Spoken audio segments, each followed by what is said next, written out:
Hello and welcome to Salty About Health. My name is Dalaney and I'm here with my mom and co-host, Mary. So, Mom, why are we salty about health? Good question.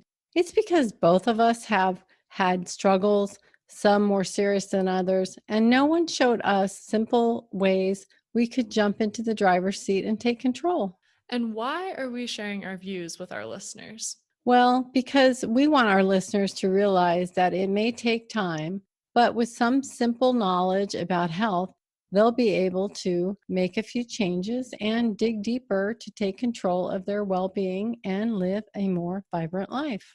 That's fantastic. But right now, before we get into all of that, we just need to do some housekeeping. Here we go. This is an opinion-based podcast. This is not in any way offered as a diagnosis or treatment for any disease, illness, or infirmity for physical or mental condition or any other condition you may have. We are not doctors or practitioners of any kind. Persons needing medical care should obtain it from a medical practitioner. So, consult your practitioner before making any health decision. The opinions offered here in this podcast are ours alone. Again, we're not doctors, and the banter you're going to be listening to is our view and our view alone. Okay, that's done. We, of course, also want to have an open dialogue with our listeners. So stay tuned to the end of the episode, and we'll let you know all of the ways that we can connect.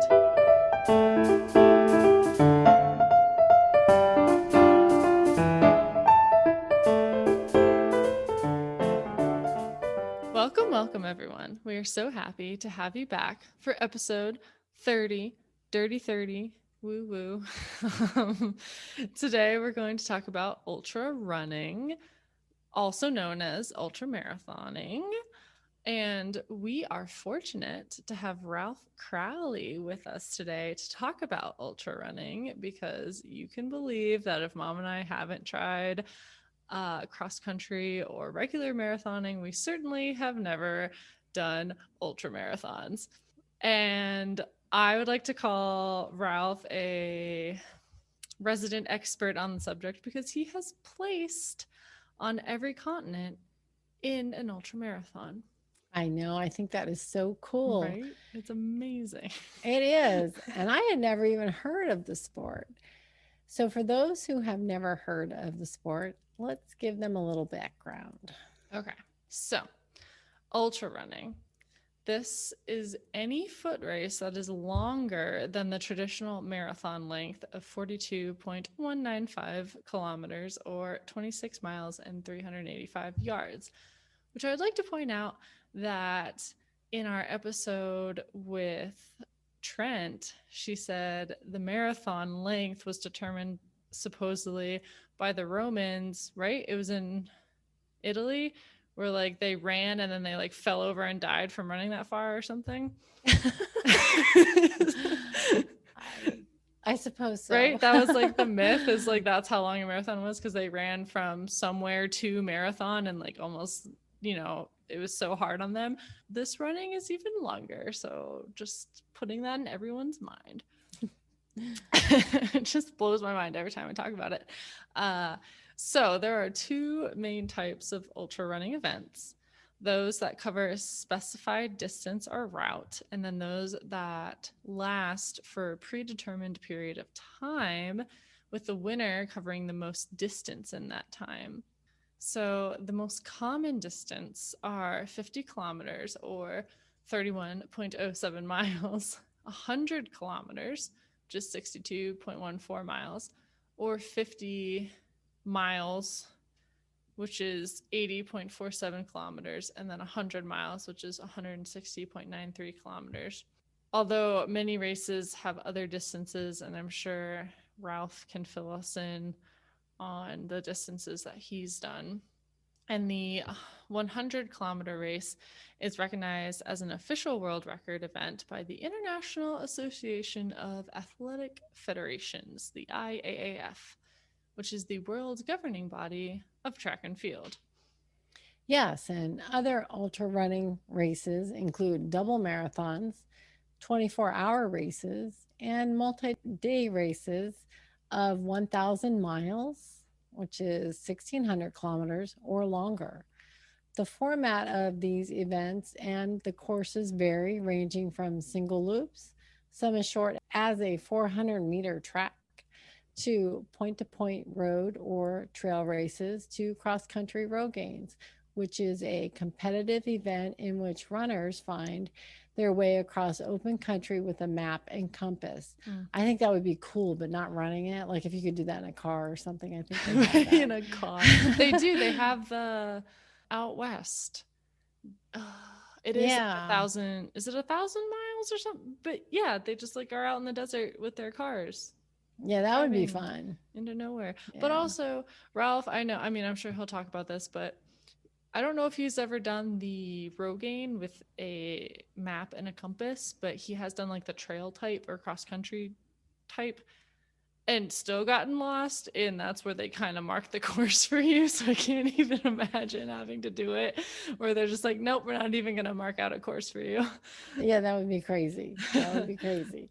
So many ultra runners, especially in trail events, have significant obstacles such as inclement weather, elevation change, or rugged terrain.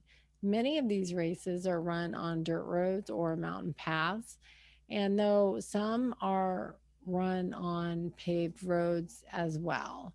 So usually there are aid stations, perhaps every 20 to 35 kilometers, which is 12 to 22 miles, where runners can replenish food and drink supplies or take a short break.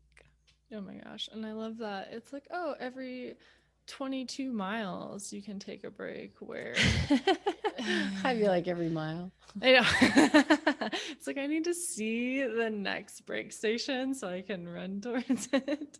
But okay, so the timed events range from 6 to 12 to 24 hours to 3 to 6 to 10 days, known as multi-day events, which I feel like Ralph does a lot of the multi-day events. And timed events are generally run on a track or a short road course, often 1 mile, 1.6 kilometers or less. And there are some self-supported ultramarathon stage races in which each competitor has to carry all their supplies, including food to survive, the length of the race, which is typically a week long. Wow. That sounds terrible. I guess that'd be like a lot of MREs or something, huh? Oh my gosh. Yeah, we'll have to ask Ralph like what he packs. I feel like I've seen where he takes pictures of like his gear on Instagram and stuff to like show what he's putting in his bag for the race. That's cool. Yeah. So an example of one of these week-long races is the Grand to Grand Ultra in the US. So the Grand to Grand Ultra is a 7-day self-supported ultra run that covers 270 kilometers. These numbers are just like to the point where I can't even really fathom the distance. Like it's just a big number to me, you know, like I can't even imagine walking that. But anyways, this one sounds cool because you get to run along the mesas and the buttes and other magnificent rock formations of Arizona and Utah. And the two Grands, obviously, well, I mean, not the second one was not obvious to me, but for the Grand Canyon in the south, and then you finish at the Grand Staircase, a section of mountains in the north of Utah, or we don't know. Where's the Grand Staircase? I don't know. It's 270 kilometers. Then we can look at a map. Okay. We'll have to ask Ralph. Google. I would say, yeah. Well, it'd be. Oh, came right up. It is in Utah. There you go. Which makes sense because, I mean, really, if you're running north from the Grand Canyon, there's not much left of Arizona at that point. Yeah, and I think, well, I've been to the Grand Canyon and I have hiked a lot in Utah. I don't know if I actually went to the Grand Staircase, though. It's at the southern part. I feel like you were more... No, I covered the whole state. Really? Yes. I need to. City, anyway. all the way down. It's beautiful, absolutely beautiful state. The weather is crazy. It fluctuates 30, 40, 50 degrees in just a Ugh. few hours. I mean, especially when you're climbing, but you have to definitely be prepared. Yeah. That, I And mean, the desert does that too, because a lot of people are like, I'm going to go camp at the bottom of the Grand Canyon. And you don't realize the weather fluctuation. yeah, And it gets very, very cold down there very, very fast at night. well, it does in Berlin too. I went to the Wall concert in 19, what, it was before you were born, 1990 or something. Well, the Wall fell, yeah, in 89, then in reunification in 90.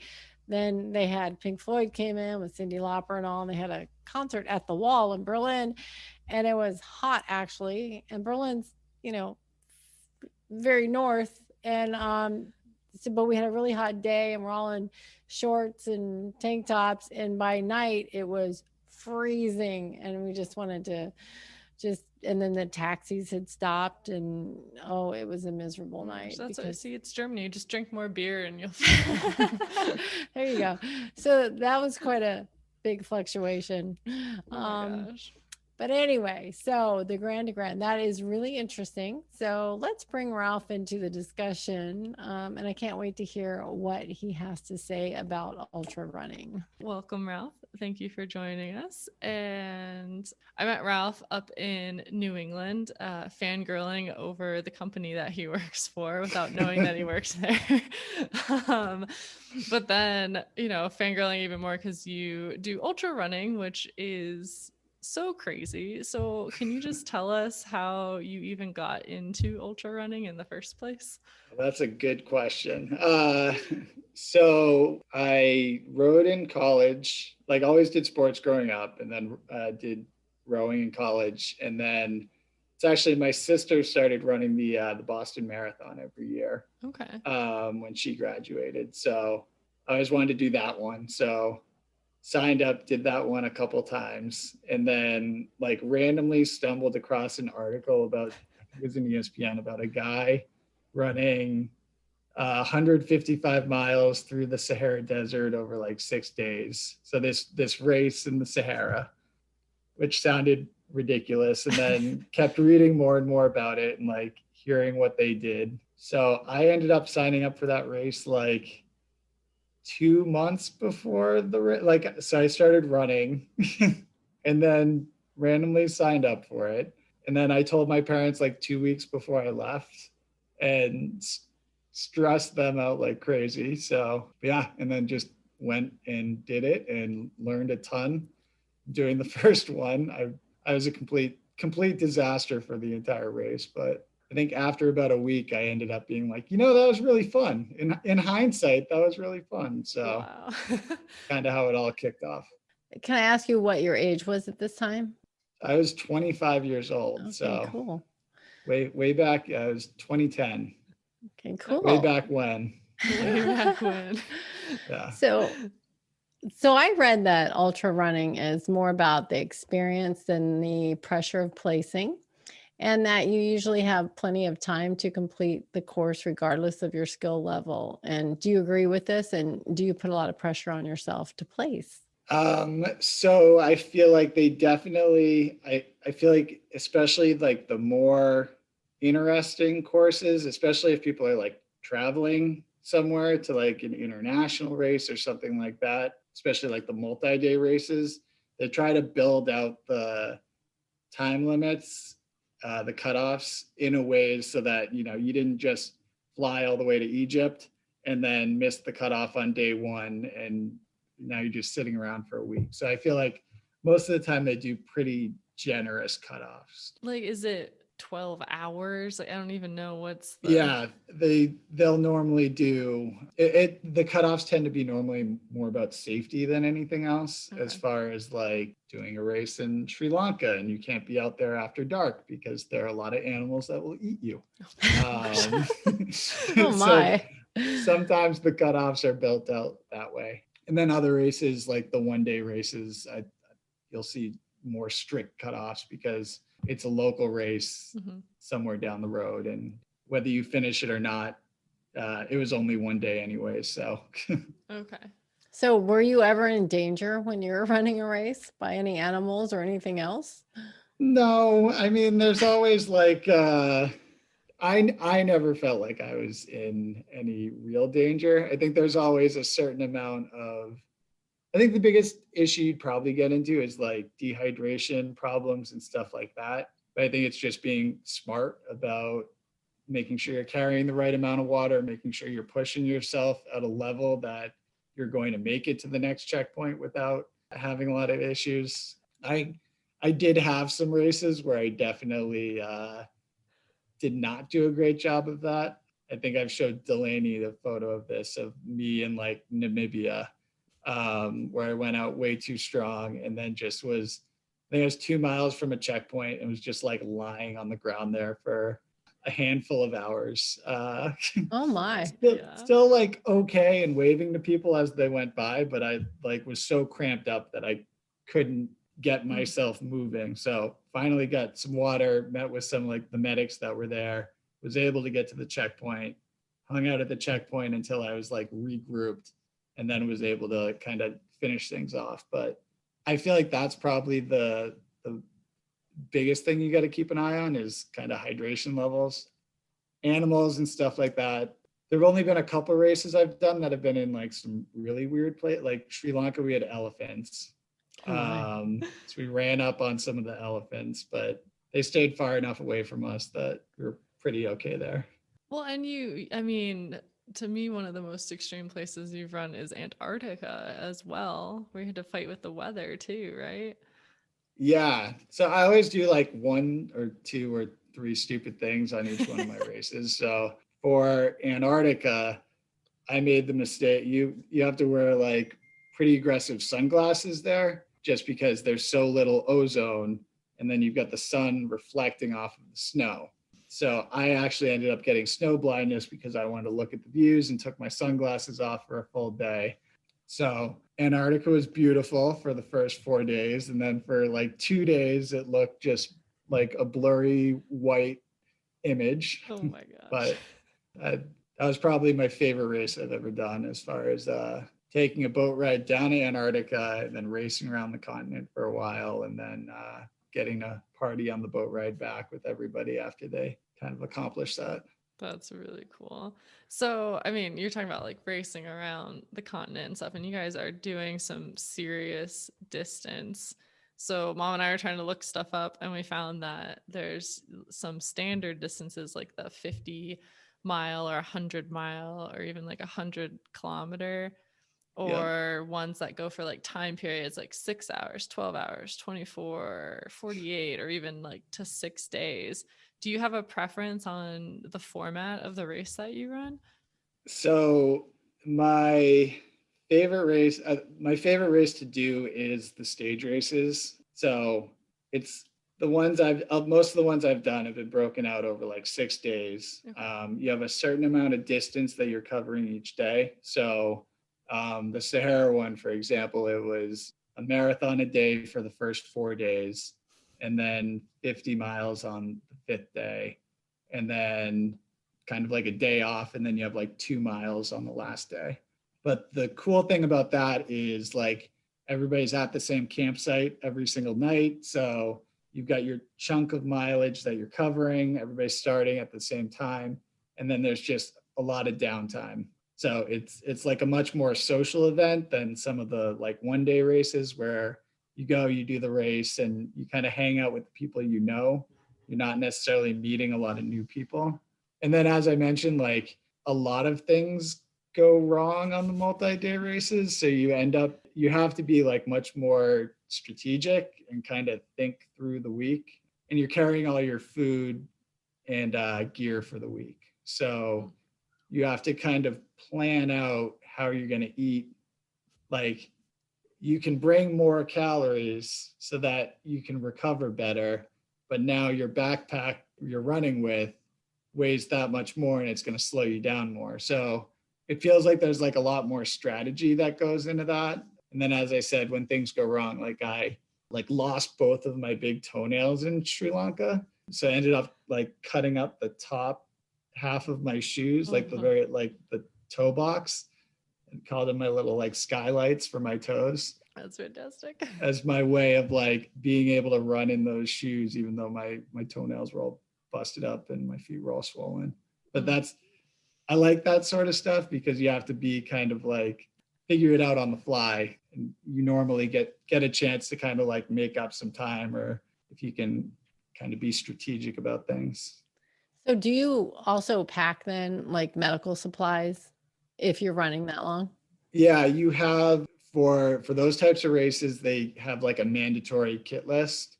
And so they'll have some medical supplies, it's sleeping bag, it's pretty much like a minimum supply list that you have to have with you. And you do a gear check before the race starts. Sometimes they'll do gear checks along the way to make sure you have all your items, and you'll get time penalty if you don't have your whistle on you or some of these other items that you have to have for the week. So how many people usually run in these races? Do you know? Like something like a 6-day?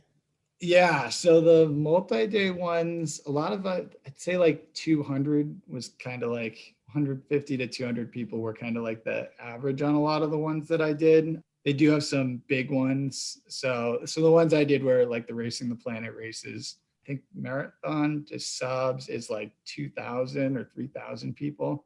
And then you also get them that will be down to like 50, 45 people, kind of the much smaller ones. For the one-day races, they have some massive ones, especially in Europe. UTMB is like 20,000 people or some crazy number. Oh my gosh. But yeah, they have some big ones and then some very, very small local ones. So are there people you see every time when you go, like that run with you? You just know that they're going to be doing these races also? Yeah, so I do have some friends that I've met on these races, I always check in with them if I'm going to sign up for another race. I'll always send the message out. One of like the last ones I've done was Patagonia, and I think it was like 40 people that were there. And wow. It's just because I've done so many races over the year. It felt like, I think it was like 250 people were there, and I knew 20% from previous races. So it's really cool to, especially with like international people, that's when I see them, like people that live in like Hong Kong or like Australia, where like it's very tough to see them unless we can kind of find that middle ground spot to go meet and hang out for a week. Oh, that is I'm so sure there's an cool. easier way, but This is a more fun way. yeah. So how do you mentally prepare yourself for such long distances and even, long days? Yeah, I feel like it takes like the goldfish mentality of like, you can't, if you remember all the details, it's going to be really like, you're never going to do another one again. Oh, kind of like giving birth. I can't tell, but so I hear. But yeah, so I think it's always like day one I show up on one of these things and it starts to come back. I'm like, oh, right, these are really, really difficult. And then always swear that, okay, this was the last one by like day 4, day 5. And then somehow I'll end up at another race like a year later. Like it'll take like 1 week or 2 weeks. And then all of a sudden I'm like, that was really fun. How do you prepare physically? Because you talked about like your first one, you're like, oh, like for 2 months from now, I'm going to run hundreds of miles and it's fine. Yeah. So that one, like before signing up, I had done some running and some training. So it wasn't just like 2 months and I was going to go. But I think the biggest thing is like getting the mileage in, even if it's like slow, crummy miles, getting your body used to covering that sort of distance. It ends up being such like a shock to the system so even just covering the distance, even if you're not covering it quickly, gets your body used to what it feels like to cover 50 miles. And then I always did a lot of running with like my backpack because I feel like that will completely, so it's normally like 18 to 20 pounds that you're running with. Wow. So when you have that on your back, it really changes. And I've seen some people bring like crazy amounts of stuff. So some people have way heavier backpacks than that, but it definitely affects the way you run. So I always tried to train as much as I could with the backpack because it's going to change all that. And then I am obsessive about tracking all of my mileage and all that stupid stuff. So That's good. It's I was important. very nerdy about, yeah. I'd be like, okay, this race went really well. What did I do? Like, where are all my training periods leading up to this one? Try to copy that one as much as possible. Okay, this is going to be a rough segue into this question then. Perfect. Because me not knowing anything, I was just looking things up, and it did say that there was an article that's saying that ultra running is also an eating event, which makes me wonder, why Dalaney and I have not gotten into this sport.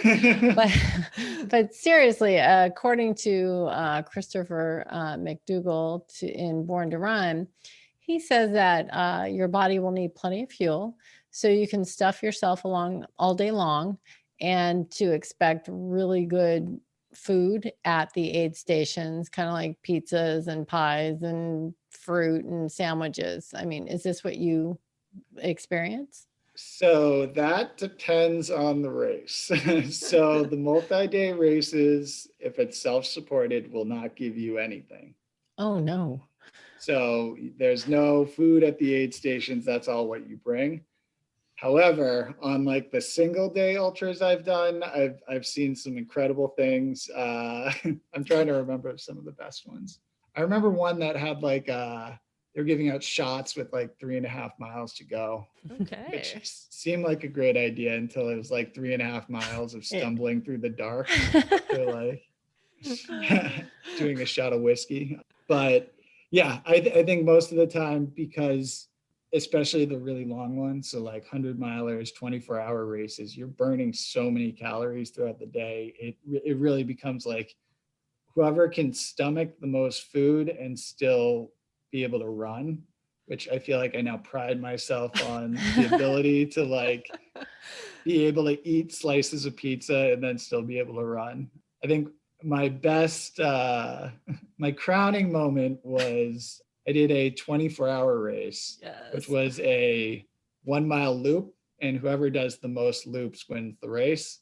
And my move was to take pints of Ben and Jerry's and like leave it on the hood of the car, let it melt, and then just chug the 1,200 calories of Ben and Jerry's, and then keep doing loops for a couple hours. So yeah, that was the race I won. So I will take that as a winning strategy. There you Oh, go. I think you chugging Ben and Jerry's. I think you have a new sponsor.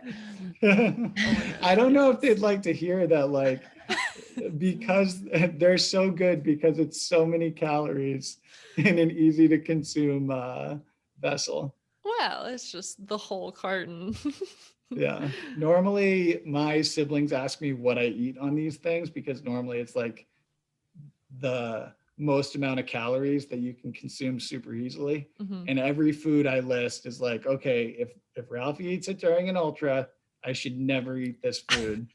Like it's like Pop-Tarts, like all those types of foods that, will just fill your body up with calories so you can burn them really easily. Oh my gosh, that's so great. So I know you're trying to put as much food as possible into your pack, but are you bringing like changes of clothes, or are you just like in that week it's just the same thing and everyone smells so great?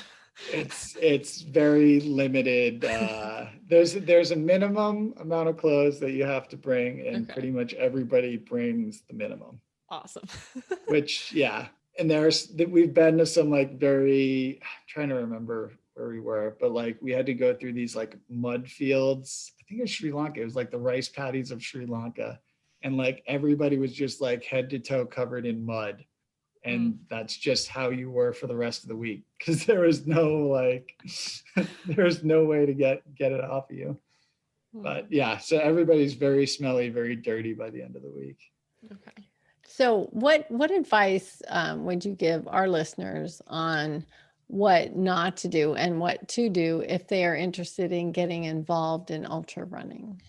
I would say probably start like reading up on it a little bit. I think anybody's capable of doing an ultra marathon. Even Dalaney and I?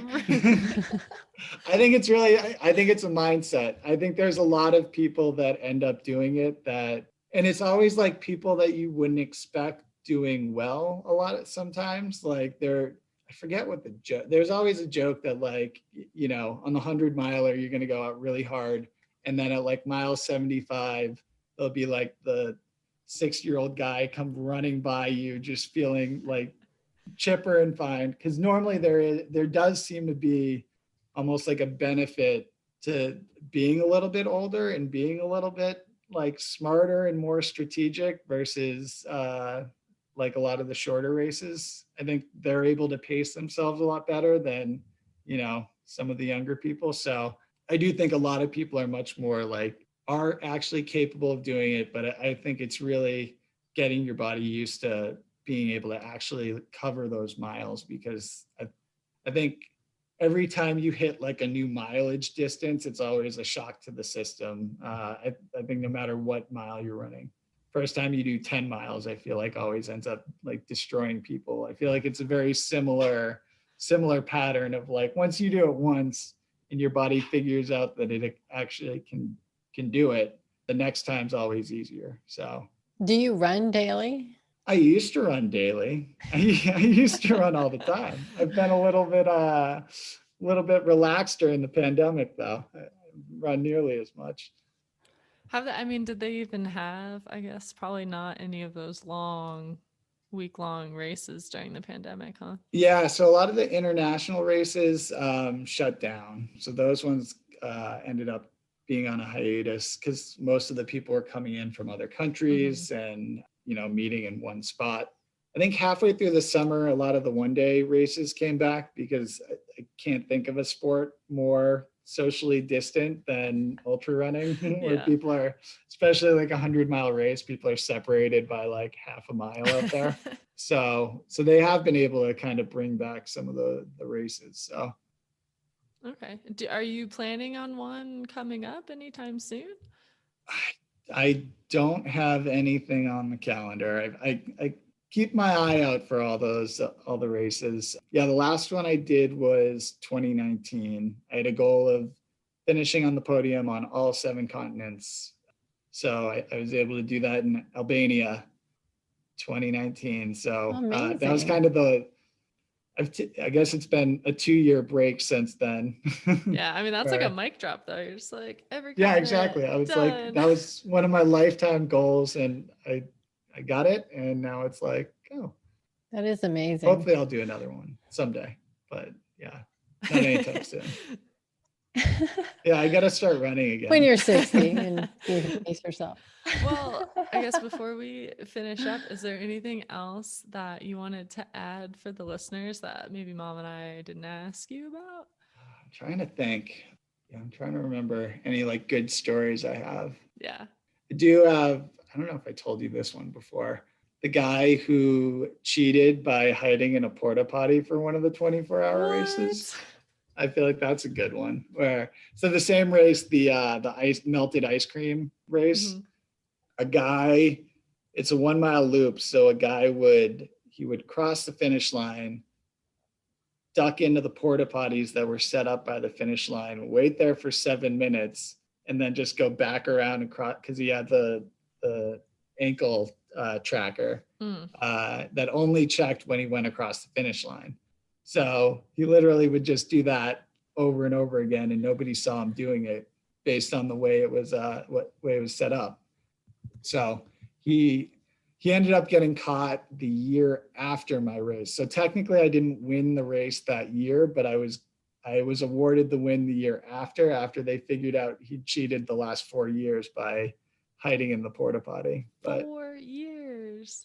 Yeah, he was banned from that race. And then that was like a headline that made like ESPN and stuff. So it's like, that was my like claim to fame is like, I was the guy who ended up winning because the porta potty guy got caught. Oh my gosh.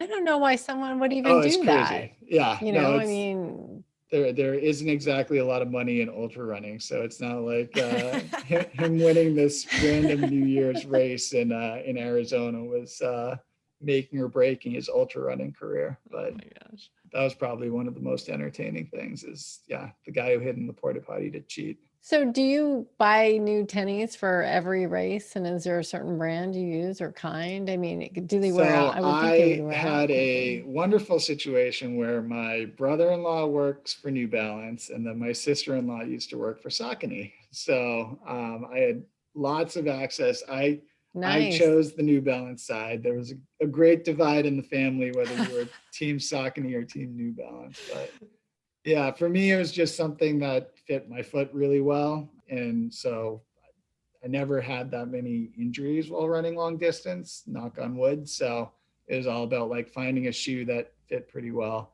And then I'd run my shoes into the ground. I'd put like 1,000 miles on them before I'd ever replace them. Wow. Yeah, I was always a big fan of just once the tread was gone and I started like falling off rocks and stuff like that. That was the time to get rid of them. Well, I'm thinking between Ben and Jerry's and New Balance, you could have some great Saying sponsorship. positive things about New Balance. Not great things about the calories in Ben and Jerry's. Oh, cool. Well, if you want, where can people find you if they want to follow your ultra adventures? I'm on Instagram. Okay. So Ralphie Crowley. Make it nice and easy, but Yeah. that's about it. Hasn't been a lot of running photos anytime recently, but try to make that happen again. Yeah, I was going to say, do you think you'll get back into it after the pandemic? Because it sounds like you like to travel outside the United States. Yeah, I definitely have a couple races I've been looking at. So, and then as I said, like that camaraderie, that group of friends will put a lot of pressure on you if you don't show up at one of these things. So I've already gotten the heat, and I feel like there isn't even a race lined up yet. So can you share with our listeners what, maybe country or continent? Yeah. So there is one that's supposed to be happening this summer. I don't know if it actually will. And that's why I haven't really been planning on it, but it's out in Georgia. So that was The Georgia, country? the country, Okay. not the Yeah. state. But yeah, that was one that I really wanted to do, but I don't know if it'll actually be held this year. The company I did most of the races with, they always pick a new country every year. So that was the Madagascar, the Sri Lanka, Patagonia. That was all like they'll announce the next year's country sometime during the year. So I think that's what I'd be looking forward to is what's the 2022 announcement for the roving race, because that would be the one I'd be most interested in doing. They normally pick really cool spots, and you get to see different parts of a country than you'd ever see if you just traveled there. Like Right. they're able to get like permits to these super cool areas, and I don't know. I'd never find myself in a random jungle in Sri Lanka unless they had organized some sort of race there. So Have you ever extended your visit to that country so you could go like sightsee before or after? yes, the better way is the before. Okay. Because normally on the after side, like you just want to you want to find yourself a pool and sit there and just eat all the food they have and drink whatever cocktails they have. So if I go a little longer, I try to go early before I'm a mess. Okay. So I was going to say, typically, since this is a, kind of a health podcast, what kind of food do you normally eat? Do you normally eat healthy food because you look like a healthy person? I normally do eat healthy food. I try to eat healthy food. On the races, things tend to shift. Oh, yeah, because you need those And calories. exactly. Then it just becomes a game of calorie dense food. But yeah, so I think I always normally do eat healthy and then just have very oddly specific foods that I'll eat during a race that would otherwise make no sense, like Pop-Tarts. And I have my very specific race foods that I will not touch other than that, just because of like the mental, like the memory. Every time I eat a Pop-Tart, I think about being dehydrated somewhere super random. So I don't normally eat that unless I'm out on a race. Yeah, I try to eat my vegetables, do my best, but I'm bad about fruit. That's my one thing is I'm not a He fan doesn't of like fruit. fruit. Yeah. Well, remember one of our other episodes, we were talking about how 40% of people in the United States have a fructose intolerance. So that might be why. Could be why. Wow, that's really interesting. Can I blame that? You can. I won't get tested, but I'll just say that that's the reason. Just tell people you have a fructose intolerance. There you go. Yes. Yeah. Perfect. I don't know. It's so fascinating. Like the mental aspect is super fascinating to me. Yeah. Have you noticed any like benefits in your life from doing ultra running? Like because you do that, you feel like mentally or physically something has happened in your normal life? Yeah. Good question. I do feel like I'm trying to think. I definitely feel very different from when I did the first race. And I don't know. I don't know if it's like patience. That might not be a good, it might be a little bit more of that, or just like the problem solving on the fly that you kind of put yourself through. I think kind of knowing that you're capable of a lot more than you probably expected. Whereas you're like, wow, I just covered 155 miles through this random, could probably do a lot more than what I think I can do because I was able to kind of accomplish this one mission here. But yeah, normally I end up much more appreciative for like the comforts of home, like being able to have just like cold water really easily. Because normally when you're getting water in the middle of the desert, you finally get water and it ends up being like 90 degrees. So you're trying to like choke down this boiling hot water as your way of like rehydrating yourself. So I feel like I always come back and I'm like incredibly appreciative that I can just walk to the fridge and get a beverage or something like that. Now, I think a lot of challenges when you challenge yourself and you realize that, and you accomplish it, I definitely think it changes a lot of things in your life. Yeah, you find new limits, you know. Perfectly said. Yeah, you find new limits and then you just keep breaking those or, things like that and figuring it out that you are unstoppable. Yeah, unstoppable for sure. I think that's a theme we've noticed with a lot of the runners that we've interviewed. Is like the empowerment. Yeah. And then I also noticed like the sense of humor that ends up in a lot of ultra marathoning where people are very good at not taking the situation too seriously in the sense of like not getting really upset. I feel like there's so much sarcasm on these races, which is probably like a good coping mechanism for everybody of just, when they put themselves in these crazy situations to be able to laugh about it versus get frustrated and worked up when things aren't going to plan. It doesn't help to get really upset about it. The more calmly you can face them, the better off you are. So it's probably another piece to it. That's like a good life goal I feel like a lot of people need. Well, I was going to say it probably transfers to where you work and just your whole life, Yeah. No, I definitely have to keep reminding myself that too. Don't take things too seriously. Well, that is so cool. Do you think Dalaney and I could ever do something like that? I'm signing you up tomorrow. I've seen Dalaney play volleyball, so. So you know how not very athletic. Endurance. Didn't you say you had your like Apple Watch on and you covered like 10 miles or something on the volleyball court? Oh, that Jeff did. Or is that Jeff? Yeah, and that was funny because he moved the least out of our team that day. Yeah, so I feel like there's probably like some untapped ultra running potential there. Oh my gosh! If only like just jumping up and down could translate to that forward motion. Jumping up and down is most of the work. So how hard is this on your body? Like on your knees and your feet? And I've been very lucky about injuries in general. I've had some like hip issues. I've actually like rolled ankles is probably my biggest issue I've had, where I feel like I had one really bad rolled ankle and then after that point it became easier to roll it. So, but I've been very focused on doing like the little mobility stuff like when I was actually running, because I'm not doing it now, but I was very focused on like the mobility stuff and getting like those tiny muscles that everybody always forgets about to be strengthened, because that normally helps you stay from being injured or prevent being injured. And then I'd always be a wreck after coming back from one of these races. I remember my mom was like really upset about the Sahara race.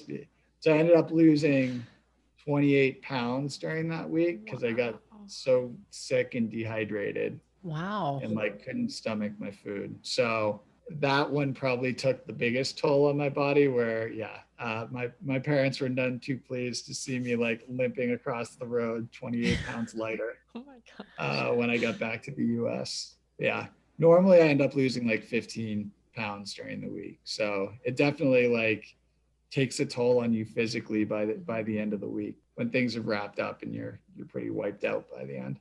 Do you think there are more men than women, or vice versa, in this sport? So for ultra running, it's more men.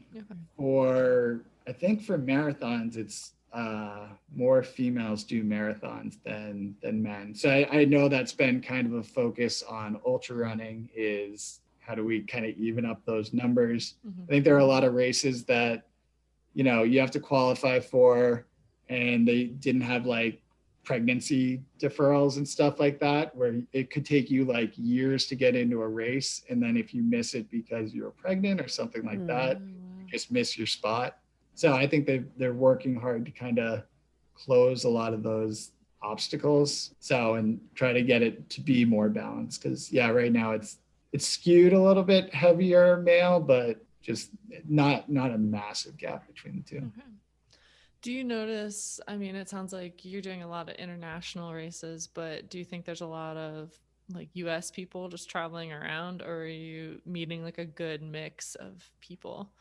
So there's a lot of like US people that race, and within the US, I feel like for the international world, like there's actually a much smaller number of Americans than you would think out there. And I think the main reason seems to be like vacation time. That's what I've kind of thought through, is like a lot of my friends are like, oh, I've got like 5 or 6 weeks of vacation, so I'm willing to sacrifice one of those weeks to go run through some crazy jungle because I have 6 other weeks of vacation that I can go sit on a beach or do whatever I want. So I think with the US and kind of the more limited vacation, it's, are you really going to sacrifice one of your 2 or 3 weeks of vacation to kind of torture yourself, especially with adding the travel before and after the race?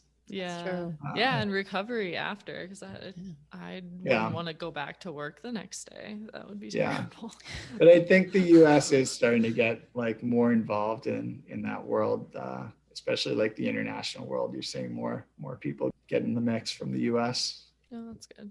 I mean, I know my company does flexible time off, so they might be able to have that balance and be able to go do that. See, you can sign up. I'll see you in Georgia. Oh my gosh. I mean, flexible time off. Perfect. Maybe I can go first just as like your support helper person. No, that would be me. You have to run it. Ralph will make sure you finish. I will. Feed me Pop-Tarts. Drag you. Ben and Jerry's. Ben and Jerry. Yeah, really. That's what I want to use. Ben and Jerry's. And I'll just be eating it to support you guys. Perfect. Well, thank you, Ralph.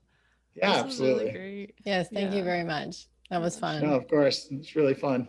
Well, thanks everyone for listening. And again, we want to hear from you guys. We always want to hear from you guys. Please, please, please reach out to us. And here are just a few ways that you can do that. You can reach out via Instagram and Facebook. Find us at Salty About Health. Even Snapchat at Salty Health. You can email us at saltyabout.health@gmail.com. Or if you just want to find all that in one place, check out our website, saltyabout.health.com. We've got all the ways for you to listen and connect there. And finally, if you like what you hear today, leave us a review on Apple Podcasts or wherever you listen. We really appreciate it. So, Mom, if they want to hear from you on social media, where can they find you? Okay, I am a certified health coach and I do coach one-on-one. So if you're interested, you can contact me at mary@feedyourselfhealthy.com. I also do research for people who are interested in finding alternative approaches to do in conjunction with the health issue or illness their doctor is treating them for. So again, just reach out to me at mary@feedyourselfhealthy.com. And if you guys want to find me, I'm not a health coach, but I'm on Instagram hanging out there at Dalaney.a. Find out how to spell my name in the show notes and everything. And of course, I'll be the one mainly keeping an eye on the social media. So always happy to chat with you guys via the Salty Network. Also, just want to shout out our intro and outro music. It is by Yule, and you can find her at www.yulearts.com. That's EULARTS. You can also find her on Instagram at Yule_arts or Spotify and YouTube. Check her out. Her piano music and everything else is amazing. And until next time, stay salty. Stay salty.